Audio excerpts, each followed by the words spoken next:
5 الفجر بتوقيت جرينتش، 8 صباحا بتوقيت مصر. الذهب امبارح قفل عند 3736 وتحت منطقة المقاومة اللي كنت ذكرتها 3750، وفعلا امبارح ادنى سعر جابه 3717 قبل نهاية اليوم، وارتد من عندها وصل ل 3736 وقفل عند ال 3736، وده سعر افتتاح اليوم. وصلنا ل 3751 اعلى نقطة النهارده، وادنى نقطة النهارده 3729.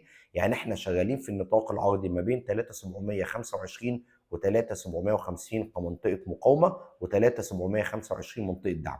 في حال كسر ال 3725 هيكمل لل 3783، وفي حال اختراق ال 3750 هيزور تاني منطقه ال 3795 او ال 3800. عندنا النهارده 3 بيانات اقتصاديه في منتهى الاهميه جايين من امريكا.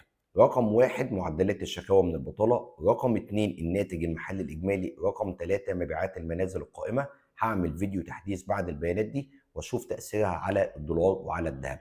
أما فيما يخص أسعار الذهب المحلي، عيار 21 5040، عيار 24 5750، الجنيه الذهب 40 760.